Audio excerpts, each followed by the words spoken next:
Hello and good morning friends, welcome to the CEC EduSet live lecture.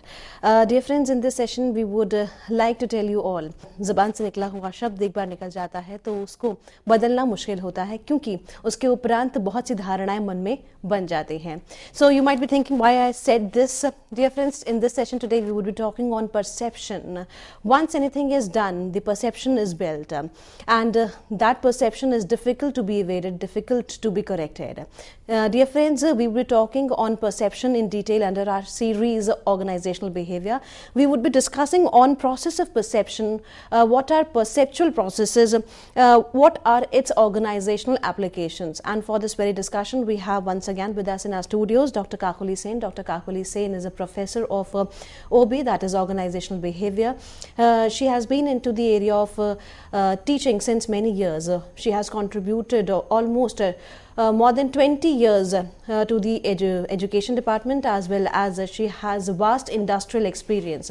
She has wrote numerous books and a number of articles are to her credits both at national and international level. So let's welcome Dr. Kakuli Sen and let's try to discuss perception in detail, because perception is a theme, is an objective which is applied in the social as well as in the professional life. So let's welcome Dr. Kakuli Sen and let's try to grab maximum knowledge through her. Hello ma'am, welcome to the EduSet lecture. Thank you.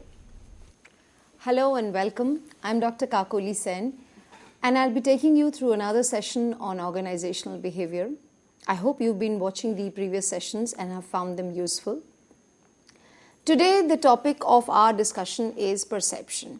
Now let me ask something. When we go to a particular branded shop, big mall, we generally, whatever the price is told to us, we buy that item and we come out and happy and satisfied. On the contrary, when we go and buy something from a smaller shop or from a roadside street vendor, we have a tendency to bargain, heavily bargain, and we are never satisfied with the price that we paid unless we have bargained it and kind of, gone back and forth on the prices. Why do we do that? Yes, it is based on our perception. We perceive that in a bigger shop, in a branded shop, we cannot negotiate, we cannot bargain, the price is fixed. And we feel that if it is a roadside street vendor, we can actually go ahead and bargain, and then actually we come back to a price where we are comfortable with, and then we are happy and satisfied with our purchase. How did this happen?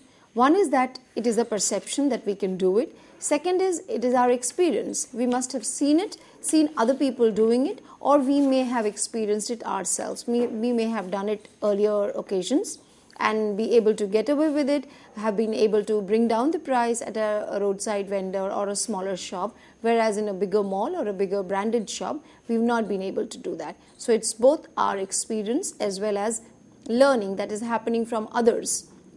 If we have seen others doing it and we kind of start imbibing into ourselves. So that is also perception. Today our topic is extremely interesting because perception has a lot of implications. Perceptions shape our personality and personality also shapes our perceptions. These two are interrelated. Last session we had talked about personality and the different aspects of it. Today we are going to talk about perception. How do we form perception? What is the process of it? What kind of errors, knowingly or unknowingly, that we can make when we are perceiving things? And finally, what are the implications? And also the interventions, what are the ways in which we can improve and we can commit less of perceptual errors and be able to work together better. Remember, organizational behavior is all about working together towards a preconceived and pre-established goal, and working together in a good manner will make us more efficient and more effective. So before we go further, let's look at what are we going to study today, what are the objectives of this session.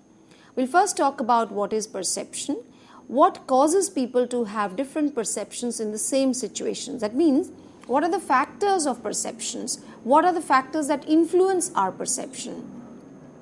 Next we talk about, can people be mistaken in their perceptions?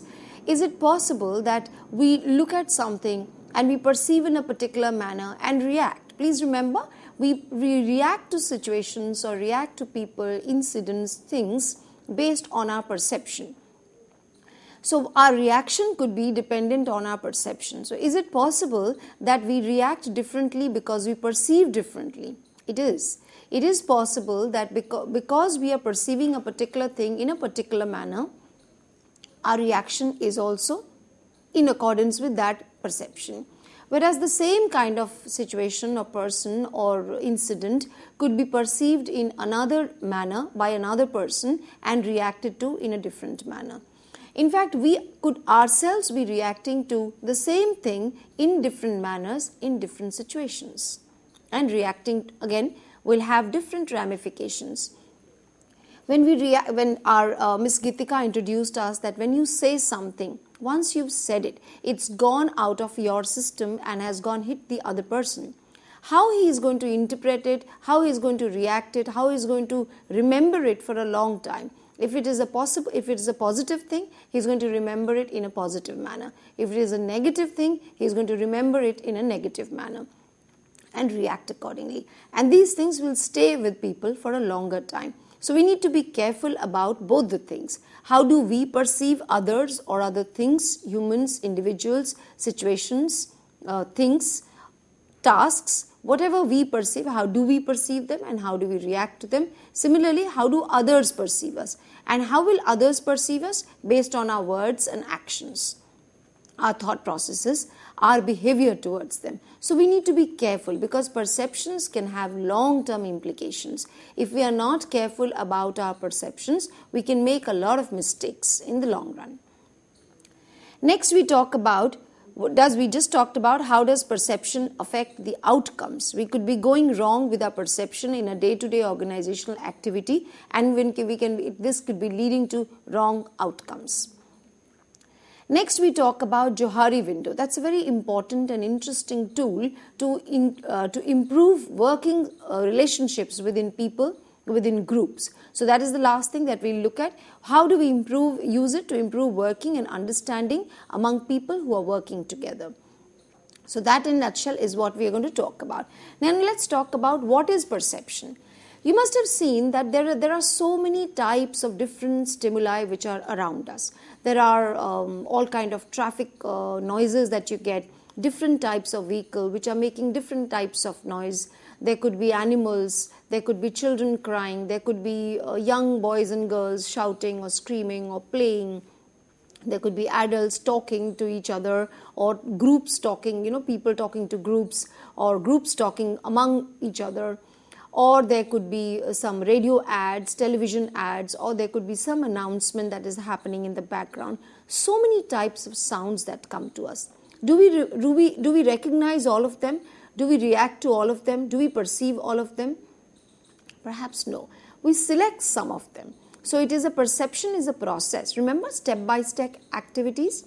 So we perceive, how do we perceive? We select some of them. Out of so many types of stimuli around us, we select some of them, we organize them, and then we interpret that information in order to make sense of the world around us. We are forever being looked at by so many types of stimulus, so many types of words, so many types of information, so many types of people, so many types of situations. But we select and react only to some of them. So, if we look at this, why do we study perception?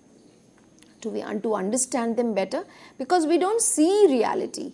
We see we could see it from our perspective. So which means we interpret the same situation, the same person, the same task could be looked at by different people in different manners. So the reality could be completely different. What we are doing is we are interpreting the situation according to us. So every human being, every individual will select differently, will react differently, will interpret differently. So that is why we need to understand perception. The perception process will guide our behavior. How we perceive it will determine how we behave towards it. So it is an interpretation. It is not the actual reality. What could be the factors that could influence perception? Now, if you look at it, there are three different factors. It is the person who is perceiving. It is the the item, the object, the target which is being perceived, and we are doing this in a particular situation. So we'll talk more about this in detail later, but just a quick talk about this particular slide that you are viewing right now. If I'm talking about the perceiver, we have to look at the perceiver's attitude, motives, interest, experience and expectations, which are like preset and which are also dynamic. So some of these attitudes could be preset because of certain experiences that one has had, the kind of interest, the kind of motive that a person has at that point of time, his or her past experience and the expectations that he or she may have from that particular experience or that particular model, that particular target that we are talking about. The target could be the object that we are perceiving, the situation, the person that we are perceiving. It could be the novelty, motion, and some of the other characteristics that are listed here like sound, size, background, proximity, etc. Also, both the perceiver and the object will also vary depending on the situation we are in. If we are in a work setting, we will perceive things in a different manner. If we are in a social setting or a private setting, or we are within our own family, or we are within our leisure time, we will perceive things in a different manner. If it is also about the time that we are in. If we are hard pressed for time and there is a new work which has come to us, we will be a little apprehensive about it. We may not be that positive about it. If it had come to us at a particular time when we were happy, relaxed and looking for more work and be charged and motivated about doing that work.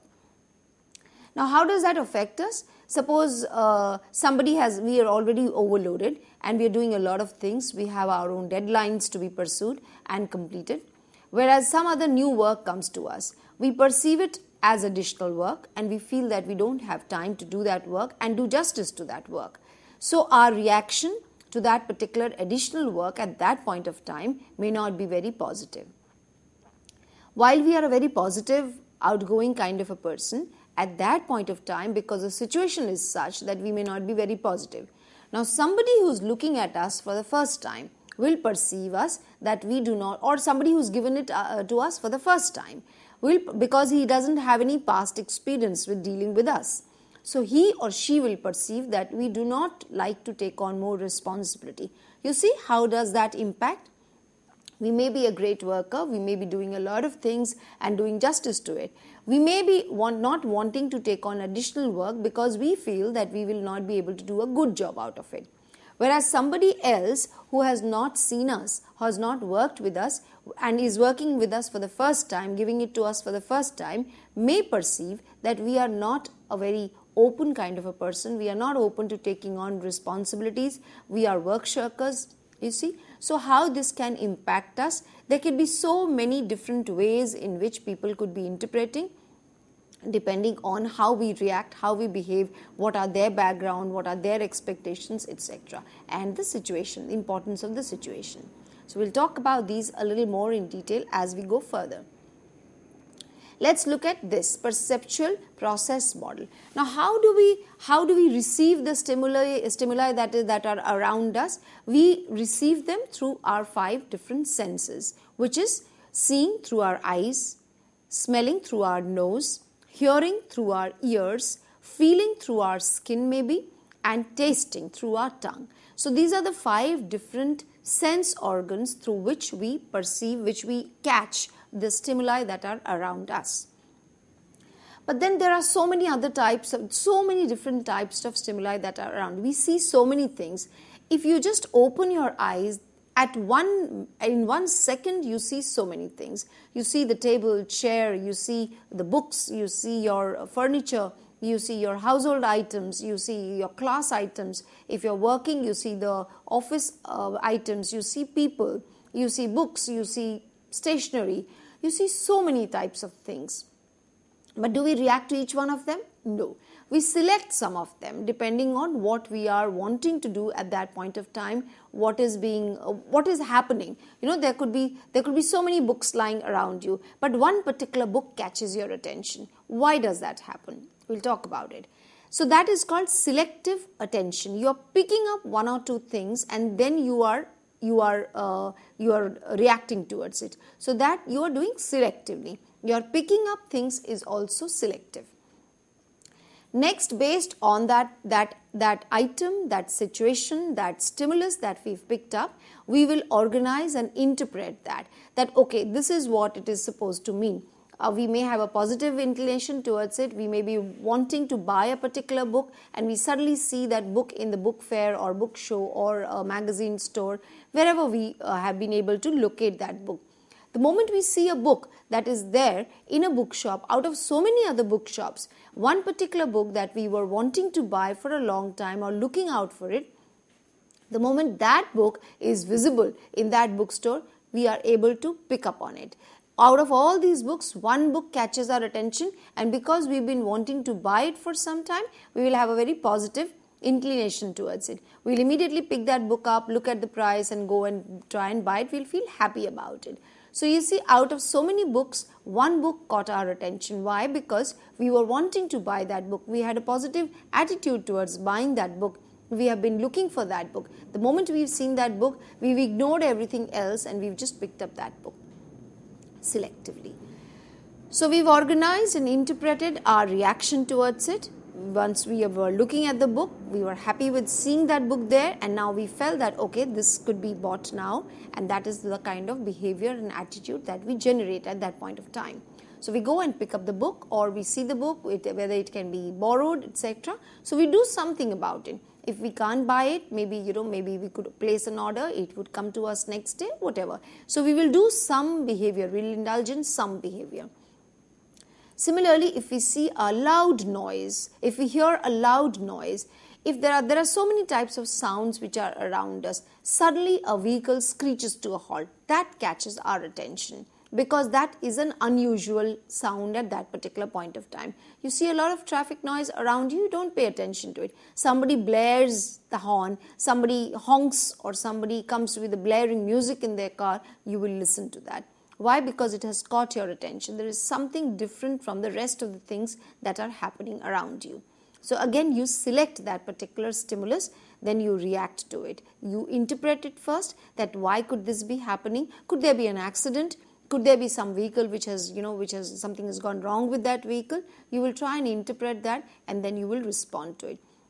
Maybe if it is too loud a noise, you will close your doors, windows, etc. Try to shut off that noise. Or if you suddenly hear a very beautiful song and you like that song, you will try to go closer to that source of the sound, and then you will try and enjoy that particular song or the music that's there. So we select, we interpret, and we behave accordingly. You remember we talked about organization behavior. People try to react in different manners, and organization behavior studies the kind of reaction people have so that we can understand that behavior, we can predict that behavior, and we can influence that behavior. So suppose somebody likes to hear something, suppose somebody is happy working with somebody, we try and make our work group such so that people are happy working with each other because they are more productive that way. So these information are all interrelated, and we use this information to apply to various organizational settings. That is the importance of perception. So there we talked about 2 of our senses. There are 5 senses that we have: feeling, hearing, seeing, smelling, tasting. If there is something which tastes awful, you don't like the taste of it, you will remember that this particular thing tastes like this, and in future you will try and avoid any particular item which has that kind of taste. So we remember our experiences and accordingly we react. This is perception. You will perceive things, okay, this is what it means, and this is what my experience was, this is how I should react to it. Now let us look at how do we select our stimulus. As we talked about, there are so many types of stimulus that are around us, but we kind of select some of them. Now how do we do that? You remember we talked about 3 things. One is the object, that what are we trying to perceive. The other is the perceiver, which is, it could be me, it could be you, it could be anybody else, and we talked about the situation, the context. So let's look at them a little more in detail, one by one. Characteristics of the object. the size of the object that we are talking about. Now let's say suddenly you see in a class or in any setting, you suddenly see an extremely tall person, or you see a very short person, or a very fat person, or a very very thin person. You will have a tendency to notice that. Why? Because size will look at, because of their size. If there is somebody who's extraordinarily tall, extraordinarily huge, flat, you will try and kind of notice them. Why? Because in that context their size is, compared to others, it is bigger or smaller. So you will kind of notice it. You have so many animals, so many dogs and cats, on your, you see them in your sometimes locality, sometimes on the street, etc. Suddenly you see an elephant walking there. You will notice it. Why? Because that elephant is huge in its size, and also in that context it is unusual. So it is novel to see an elephant walking down your street. So the novelty of that particular thing as well as the size of that thing has caught your attention. The motion, if there are things which are static, suddenly there is one of the things which is moving, that will catch your attention. So if there is something, everything is static, but one particular thing is moving, you will be attracted towards that, and that will catch your eye. You may react to it in a different manner, because if everything is supposed to be static and you see one thing moving, you will react to it, that okay, you at least think, why is this moving? That will catch your attention. You may not actually do something about it, but you will have some reaction to it, some attitude towards it, that okay, why is it moving? Is it supposed to move? Is it not supposed to move? Is it dangerous that the way it is moving? It is kind of, is it kind of dangling? Can it hurt somebody? Can there be an accident about it? So there will be some information, some interpretation of it. Now, depending on what is the interpretation that you have and also the kind of person that you are, you will take some action. If you feel that somebody needs to be told about that particular thing or something needs to be done, you will try and do it. So again, that is how the process will complete. Repetition. When we see repetition, when we see newspaper ads, or in terms of size also, you will notice the bigger ads more than you will notice the smaller ads. Bigger ads, when you see them, you kind of are able to read them clearly, and you will feel, okay, here is another big ad. You know how we will perceive things when we see huge ads and also see them repetitively. When we see a particular company ad in a full length page, or maybe both the sides, and we also see them repetitively, we will remember that, and that is one of the major theories or concepts that advertisers follow, that if there is repetition, there will be a better brand recall value. You'll remember it because you've been seeing it for so many times, and you are able to associate it the moment you kind of see some other form of that, or maybe you're making some purchase somewhere. You'll remember that because you've been seeing it so often, and you are seeing it splashed all over the page. So because of the repetition, your recall value of that particular item will be stronger. And because it is being repeated, you are able to notice it, and you are also able to notice it because it's a full length page ad. Then we talk about the personality or the characteristics of the receiver. One was the object that we just talked about. Second is we are talking about the receiver himself or the perceiver himself. Now, perceiver's personality, if you remember, last session we talked about one of the personality models, which is the Big Five model, where we talk about what are you a person who's more open towards new things, or are you not? Or are you a person who takes stress easily, or are you able to manage stress? Then there are a couple of other Big Five personality traits that we talked about.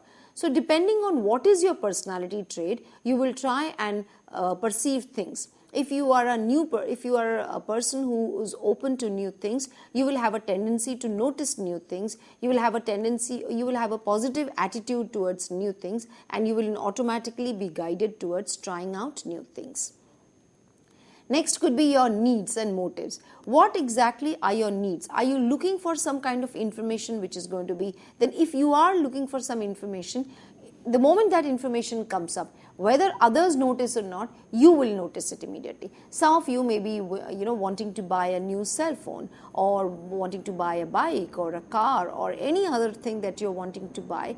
Whether others notice it or not, if there is any information related to that piece of item that you want to purchase, really you're really waiting for it, that will catch your attention. It may not catch others' attention. Why? Because it was your need. You had a desire to purchase it. You are looking for more information on that. The moment any information comes out, you are able to identify, detect it, and that catches your attention immediately. Also, expectation. At the starting itself, I gave the example that when you go to a big shop, you don't have a tendency to bargain. Whereas if you go to a smaller shop or a street vendor, you will bargain. You feel that you must bargain. If you are buying something at whatever price he is quoted, that means you've got cheated. That is our perception. But this perception is also based on the previous experiences that we have and what we see around us. If we see that others are bargaining and are able to come at arrive at a lower price, you feel that I must also do that. That is also, in a way, we are learning from things that happen around us. But yes, that is also how we learn, and that is also how we behave. So 3 things that we talked about. One is the characteristics of the perceiver, you, me, anybody else. The characteristics of the object, that whatever is being perceived, and the situation or the context that we are talking about. So your perceptual organization or interpretation could be, is mostly unconscious way of how do we organize people or things or information. When we are trying to perceive things, we do it in a grouping, we do it according to grouping principles. Wherever we feel that, our perception is that a circle should be closed, a closed circle. We have a perception of a closed circle. So if we see something wherein it is not a full circle, one small bit of it is missing, we will have a tendency of completing the circle. And because we look at things as complete, as full, and we will try to put in the missing pieces.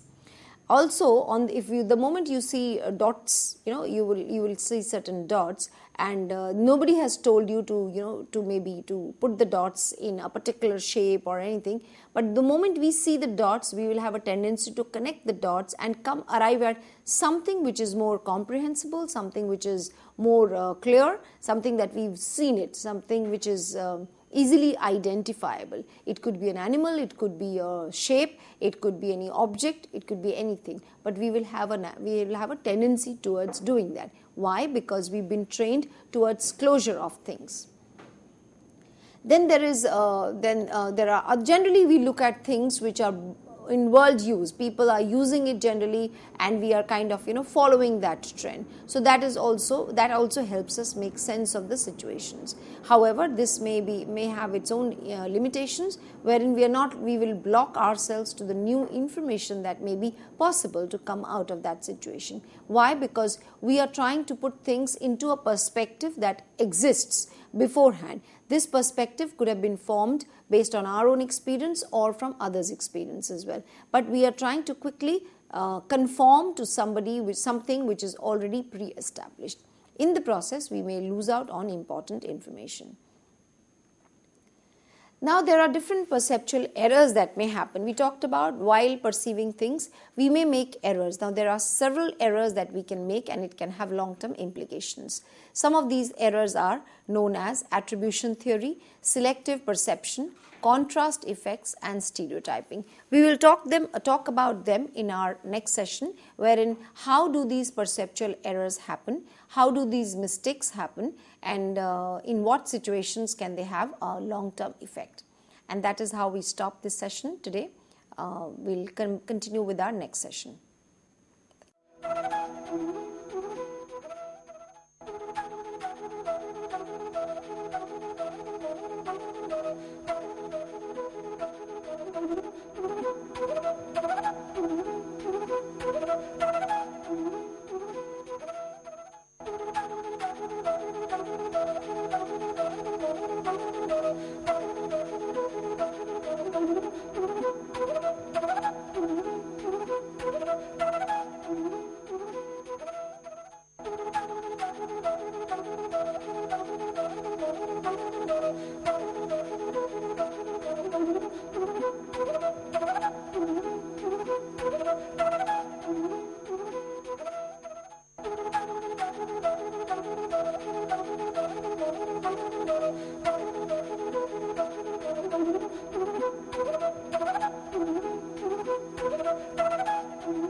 Hello and welcome once again.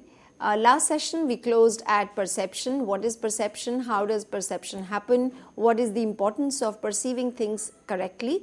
Now we talk about what are the perceptual errors. Now there are several errors that can happen, and these are we talked about some of them.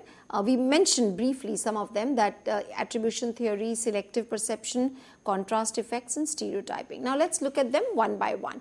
First we talk about the attribution process. Now attribution process could be internal attribution and could be external attribution. Now what is internal attribution?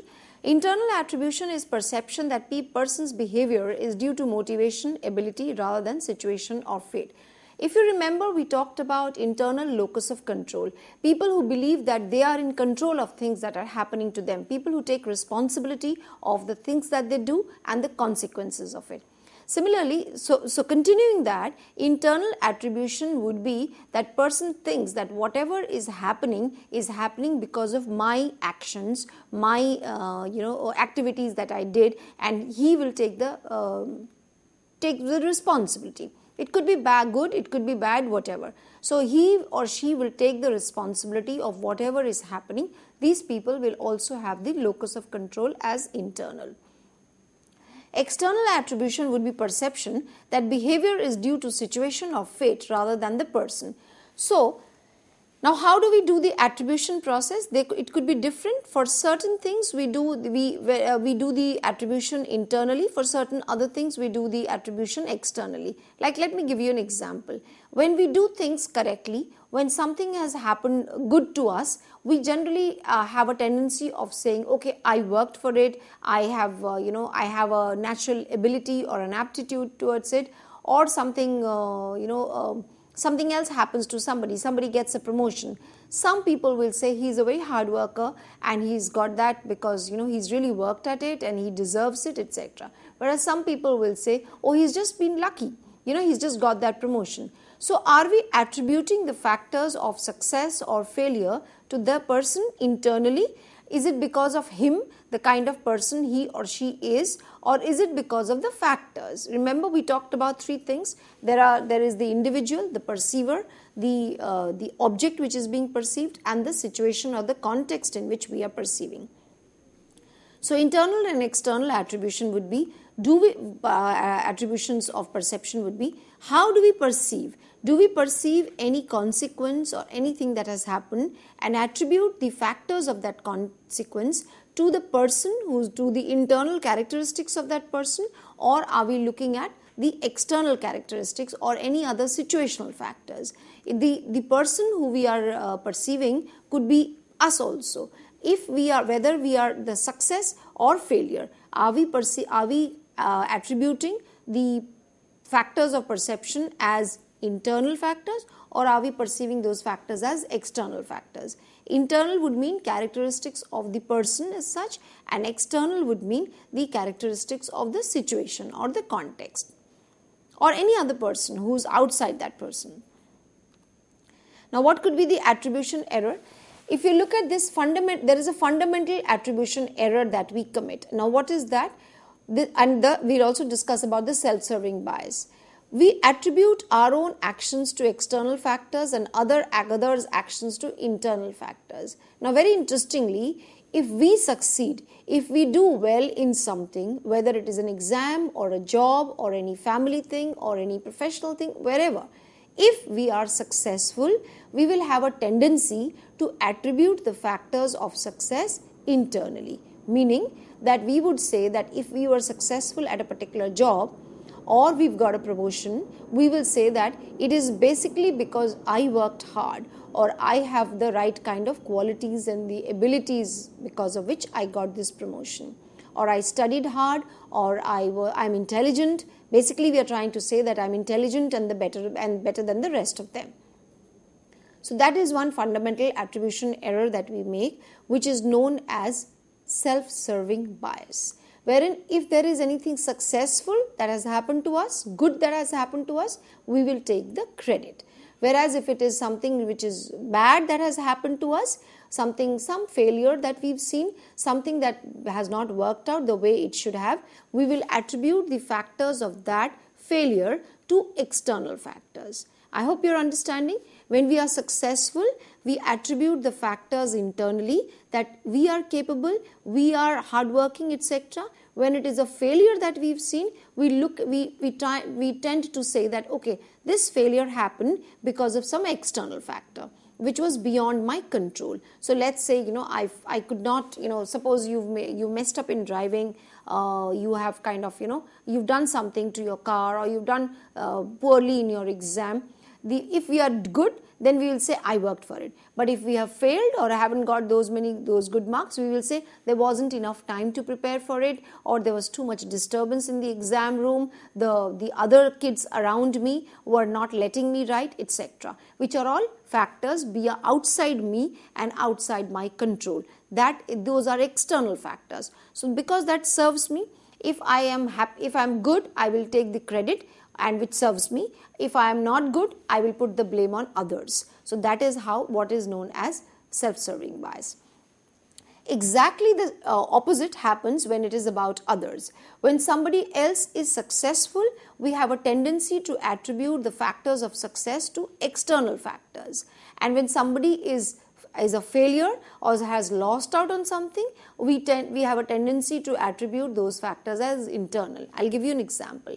Which means if somebody has your fellow student or somebody else has not got good marks, has not been able to clear his subjects, or is doing academically, is not very bright or not doing good, we will have a tendency to say that he's a very average student, he doesn't work hard, he doesn't study, he doesn't pay attention, he doesn't do his things on time, which are all internal factors.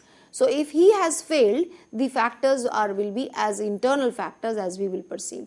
Whereas if he is successful, somebody is successful, we have a tendency of saying that, okay, other factors helped him, like he was just lucky, or there was no competition, or the teacher was kind to him, or the situation was such that that he just got the advantage of that situation. So much so that we have a tendency of even talking about the bigger people, like for example successful people, maybe a film star or maybe a sports star. We have a tendency of saying, oh, this person is successful because he's just got the good films, or this person has done well in the sports because there was nobody else around him at that point of time, or the format of sports has changed, or he's been plain lucky.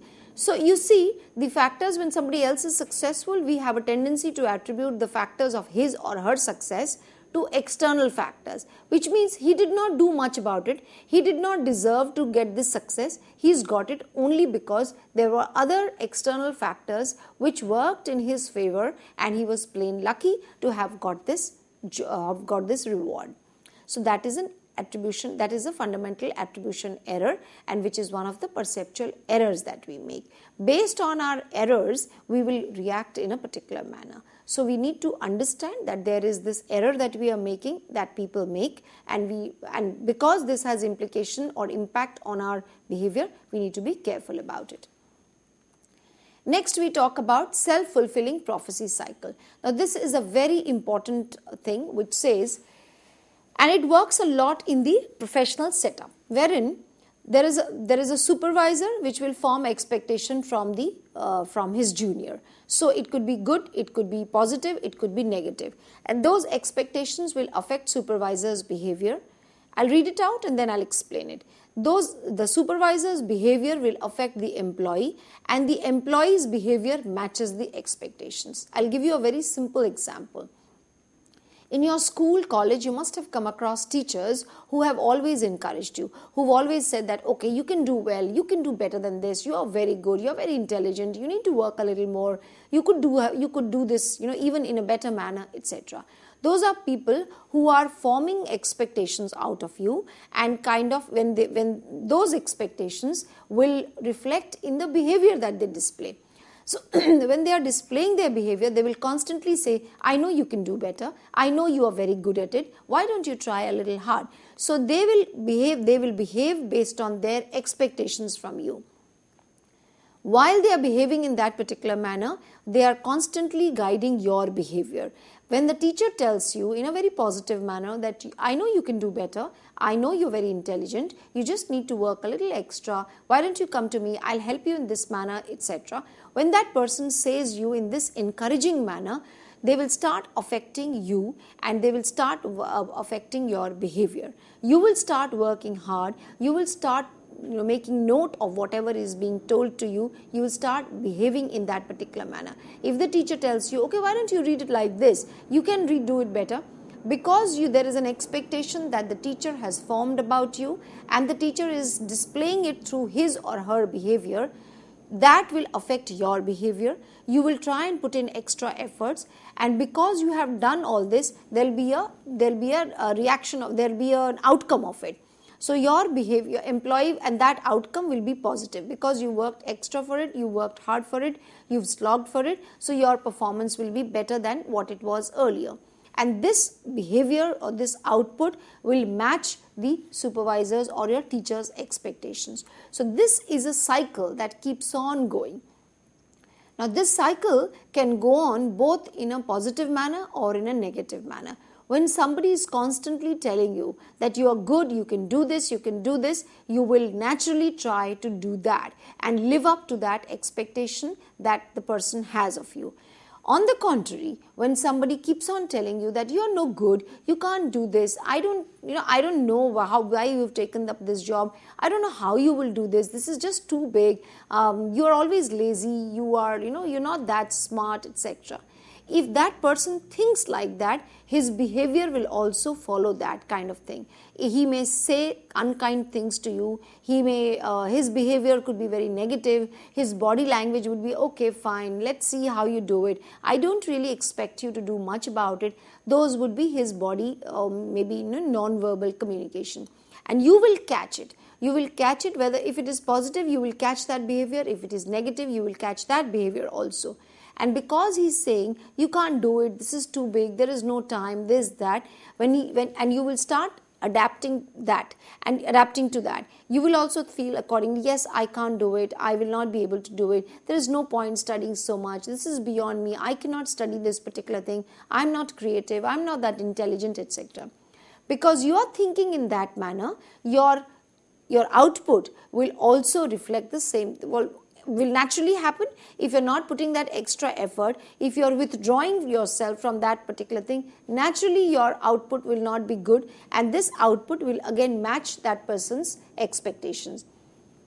To start with, he always said that you're no good, you won't be able to do it, etc. Because he kept on saying this and kept on showing it through words, actions, body language, etc., you are also catching it, and because you are also catching it and starting to believe in it, slowly your reactions would be, your activities, your whatever you should have done will also be in that line, and as a result your whatever you are behaving will match that person's expectations. So you see, this is a vicious cycle. If you are using it in a negative manner, it can have very negative implications, and it can break a person. You can actually make or break a person by your expectations and by your kind or harsh words. If you're kind towards people, those people will be motivated, encouraged, and may show exemplary results. Whereas if you're harsh to your own people and you keep on using derogatory words, negative words, those will also impact their own psyche and their own work processes, but naturally they will be poor in their performance. So this is again a very important perceptual error that people commit. This self-fulfilling prophecy is strongest at the beginning of the relationship. That is, when the employee joins a team, at that point of time only, if the supervisor gives him the impression or the vibe that I am looking forward towards your being on the team, it is a positive contribution and you are a good addition to our team, etc. The person will also feel encouraged, motivated to do the job, and that will show in the results. Whereas if somebody gives a very cold kind of a response, okay, fine, you've come, let's see where you contribute, what do you do, etc., that person will not feel motivated enough, and naturally he will not be able to deliver results. Also, when several people have similar expectations about the person, when quite a few people, it happens in the family also. Suppose your family, your parents, your relatives start talking about you and with high expectations that yes, you can do it, you must study this, this is how you will do this. You will somewhere form an impression about it and work towards it. Whereas if somebody keeps telling you that, oh, this is too big a thing that you've taken on you, I don't think you will be able to do it. But slowly and gradually you also start believing in that, and you are not able to deliver the way you should have. Sometimes it creates stress also. When a lot of people talk to us that, okay, you must do this, then it may create a stress on us also. So we have to watch out for that.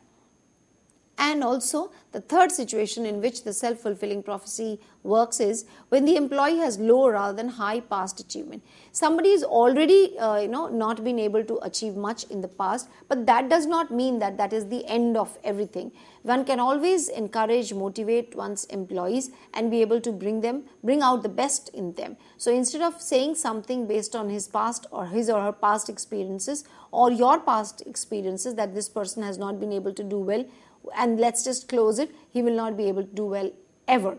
That is a wrong attitude that we have. That is a negative attitude that we can say that we have.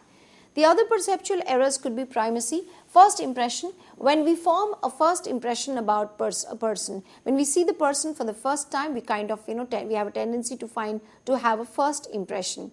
It could be, suppose the person has appeared for an interview, and these happen a lot in interviews. Suppose this person has appeared in an interview in a disheveled manner, has come in late, or is not prepared. We naturally form an impression that, oh, this person is not dependable. The first reaction that we have. Now, that first reaction could be true. That person could actually be like that. Whereas, it could be possible that that person met with an accident, or there have been some tragedy because of something has happened. That is why he could not come up as in expected manner. We expect our interviewees or candidates to appear in a particular manner. He may not have been able to conform to that because of some problem that he's had. But we form an impression about that person. And remember, we talked about that we form an impression, we select a stimulus, we form an impression, and we behave in a particular manner. So when we have done that, we may be wrong in our perception of that particular event or person that we have done. And because we perceived it wrongly, a chain of events will follow, and the series, the reaction, all of them will get impacted accordingly. Next is recency. Most recent information dominates perception. Again, this happens very prominently in organizations. People form an impression based on the immediate activities, the immediate reactions that have happened. So suppose somebody has been working very well over the entire year, but just at the last moment something went wrong and he could not come up with a very good result, or because he was nervous, because he was unwell, or something that may have happened. But people will have a tendency of remembering just the recent one. If it is a negative one, it impacts that person actually very poorly, because all the year he has been doing so well. Just in the last one instance, he is not done well, and people will remember that particular because his performance appraisal is happening. So it's wrong again to remember only the recent one. And the other way also. Some people may not do anything the entire year, but just at the last minute, because there is an appraisal that is happening, they will do certain things. But people will have a tendency to remember those things. But if you are a manager, if you are a supervisor, and you are doing this, then you are doing a big mistake. Because a person, for a performance appraisal, has to be seen in throughout the year how he or she has been performing, rather than just, or either it is good or bad, rather than just the immediate activities that have happened in the immediate past. Next is halo effect. What is halo effect? Halo effect, one trait forms a general impression. That means based on one particular good trait, you have formed a general impression about that particular person. That okay, and everything else will get guided. So how will this work? Now suppose there is a student who is very regular in class, comes to class, is punctual, is regular in the class, comes on time, attends all classes. The teacher will form a good impression about that particular student and feel that everything else follows. A student who is attending the classes punctually and regularly will automatically be looked at as a good student, high performance, and no nonsense kind of a student. So all the things are getting guided by just one particular trait that that person has, one particular characteristic. Now it may be good, it may be right, it may be completely wrong. This also leads to impression management. Sometimes people show that particular trait or characteristics in order to be in the good books of others. So one has to watch out for that. Managers need to be extra careful about while perceiving things or having impressions about people, because managers have a big role, and their perceptions will impact their behavior, and their behavior has a long-term effect on the organization as such. Next is, again, as we were talking about, these errors generally happen a lot during interviews. Another error that happens during interviews, also in a day-to-day organizational work, is known as projection or Horn's effect during selection. This projection error is about this belief that other people do the same things or have the same attitude as us, and they will try. So your projection error could be when we are meeting a person, or when we are interviewing a person, when we are working with somebody, we kind of have a tendency to feel that, okay, this person should be a replica of me, should have identical habits, or should have identical views, if not other things, must agree with whatever I view. A lot of people have this tendency. They would have strong opinions and views about certain things. And anybody who does not hold the same view or same opinion is no good.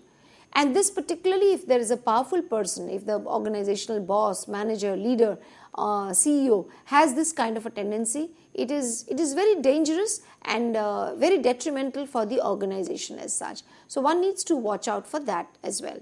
Next is your Horn's effect. Horn's effect could be that you've identified one particular negative aspect or characteristic or trait, as you may feel, from one candidate, and you're trying to kind of because of that one particular characteristic, you're trying to reject that candidate. All other things become immaterial to you, and you try as if you're wanting to reject that candidate on some pretext or the other. So that is also called as Horn's effect. Because of one particular characteristic which you don't think is favorable enough, you're trying to reject that candidate. So these were the perceptual errors that we have. A lot of other errors that can happen. Something like a contrast error, when there are very average candidates who've come, suddenly an above average candidate comes, or maybe an average candidate comes, and all the other candidates who were interviewed were very poor in terms of their abilities and skills, etc. Suddenly that average candidate sounds very good, looks very good, because your experience has been that the others were too bad.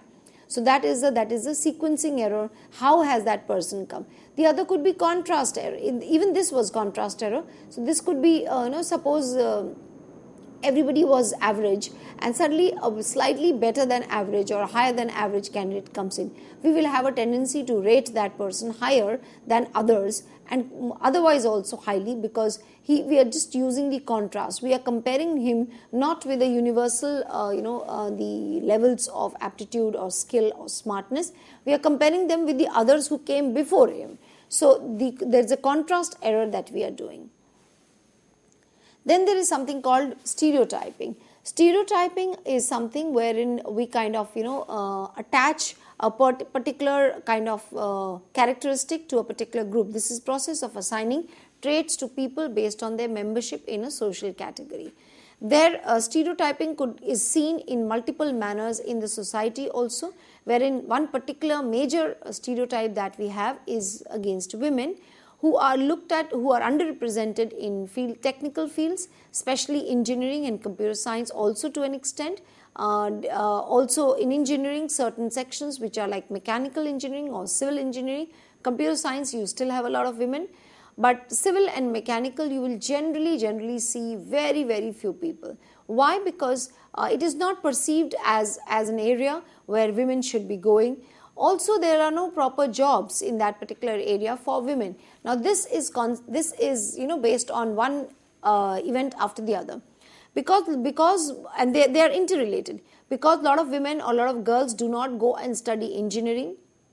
they are not there in the job market. Because they are not there in the job market also does not offer the jobs which can be suitable to women. So they are all interrelated. Because there are no jobs, girls don't study engineering. Because girls don't study engineering, there are no job opportunities created for them. So again, because this is a stereotype that we have developed within ourselves, based on society, based on the consequences, and based on whatever we see around us.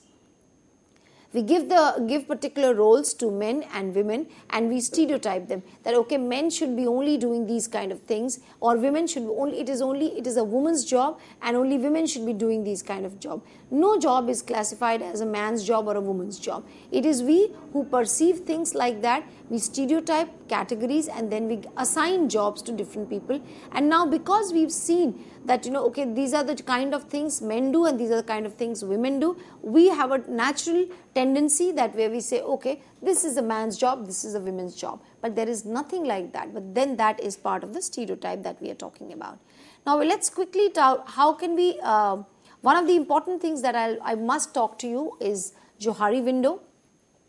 What is Johari window? It is a very important and interesting psychological tool which was created by Joseph Luft and Harry Ingham in 1955 in the United States, and they used it to help people better understand their and others' personality so that they are able to work better with each other. Now on your screen you can see a very interesting picture where there are 4 rooms and there are 2 people. There is one particular room which is room number 1, which is like if you look at look at that particular room, there is a person standing on your left and there's a person, and that is you on the right. Then if you are in room number 1, there are 2 glass panels there and both the persons can see each other. So I can see you, you can see me in room number 1. Whatever is there in room number 1, through a glass, you can actually see each other. If you look at room number 2, room number 2 has one glass wherein, and there is another board which is opaque, which is not a see-through board. You cannot see through that, and the person on your left hand side can actually see what is there in room number 2, but the person that is you cannot see what is there in room number 2. The entire 4 rooms are you actually. Room number 3 is something, okay, let's first talk about room number 4. In room number 4, you can see what is there in room number 4, but the other person cannot see what is there in room number 4. Room number 3 is a section which is again in you, but which neither you can see nor the other person can see. Now, interestingly, these 4 rooms could be looked at. If you look at room number 1, that could be the open area that you have. If you look at room number 2, that is another type of area which is hidden from room number 4 is hidden from others. Room number 3 is unknown to others, and room number 3 is a blind spot. So room number 1 is your open space. Room number 2 is you do not know about it. Room number 4 is hidden space, and room number 3 is completely unknown to everybody. So these are the areas that we are talking about. In one particular room which is open, you can also see, the others can also see. So whatever your aspects are, everybody knows about them. Whereas there are certain areas of you which you do not know, which is like a blind area. You do not know about it, but others know. It could be related to your anger, it could be related to any other skill that you have, but you do not know about it. Whereas there are certain areas which are known as hidden areas, which you know about them, but you're not wanting others to know about them. And also, additionally, there is certain sections of your own personality which is completely unknown. Neither do you know, nor does anybody else know. So how do we increase this? We can increase this. The idea is to increase the open area. Now, if you remember the previous slide, the open area was much smaller. In this slide, the open area is much bigger, which means that you must take feedback from others. You must increase the opportunities to interact with others, and not just you. It is about people. You should increase the opportunities to interact with each other, open up to each other, and take feedback from others. You should disclose about yourself and take feedback from others in order to improve the understanding and improve the working with each other. That's all we have today, and this is how we've talked about what is the perception, what are the factors of perception, where can we go wrong, what is Johari window, and how do we make use of this in our day-to-day perceptual processes and the activities that we do. Thank you so much. I hope you enjoyed the session today. Thank you, ma'am. Thank you once again for giving us a very, very productive session. And dear friends, of course, you can give your feedbacks for this particular lecture at info.cc@nic.in. We would be meeting again soon and would be discussing on another topic under the series, organizational behavior. Till then, take care. Goodbye. Thank you, ma'am. Thank you once again. Thank you so much. Thank you.